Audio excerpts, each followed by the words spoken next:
come down to Culture Vannin HQ today.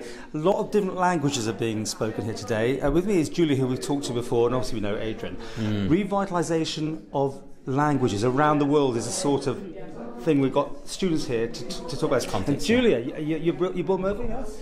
Well, I'm part of a program. It's a project we've got, actually EU funded, to make links between people who speak different languages in different parts of the world, people who want to support small languages. We're talking very small areas, yes, aren't we? We've got, for example, people from a group in southern Poland who have a very small language, probably only 20 speakers left.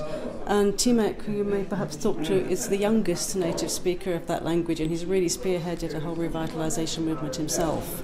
So I'm from Wilamowice. It's a town, now it's in southern Poland. This was a long time Czech and it was a long time Austria. And there was a very multi-linguistic landscape, but the language of Wilamowice is specific. It's a Germanic language. It's 800 years in our town, and after the Second World War it was prohibited because it was associated with German, and Poland prohibited to use this language. But in 2004 we started to revitalize our language. So, but we as children, we as teens in Wilamowice, the elder people, the adults were very, how to say it, they didn't like what we do. They didn't like what we do, but then after we made from it a big project, then came the University of Warsaw, which helped us. The other people said maybe it's worth of it, but the old people were always very happy because of it, what we are doing, because the children, we are teaching the children the message, and the children go to make their homeworks to the elder people, to the native speakers, and the native speakers they are very happy because of it, that their language is alive, and secondly because very often they are very alone, and then come the children, they are asking something, they are helping them something, so they are not alone anymore. Right, so 20 of you that speak the language, really? Is that right? Is that few? Very few people? Yeah, so now we have about 20 native speakers and about 30 people who have learned it. But there's a very big group of people who could speak the language, who was the native of the language, but because of the prohibition, they have forgotten this language. So for them, it's a big trauma that it's, you know, they were native speakers. They used to be native speakers, but they are not. But they aren't anymore. But Polish is for them the language that they can speak in the best way, but it's not their mother tongue. So it's very complicated. So there are about 300-400 people who understand the language, who say it's their language, but they are not good speakers. This must hit you like this, because I mean, how did Manx completely down to the wire? Yeah, it's great.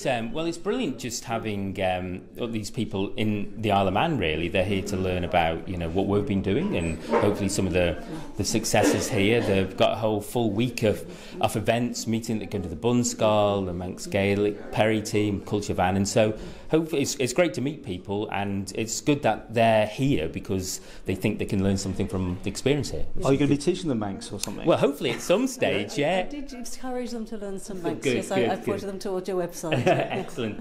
But I think it's and we're talking about one of the things about the language is it helps tell a different narrative, a story about the Isle of Man, and this is part of the reason they're here. They're here because of the culture and the language and the success story, and that's a great message to send around the world, I think. I think it's really one of the most successful revitalisation movements I know in the world, really, from where you started. Yeah. And I think there's a lot people can learn from starting from absolute nothing to getting where you are. It's incredible. Yeah.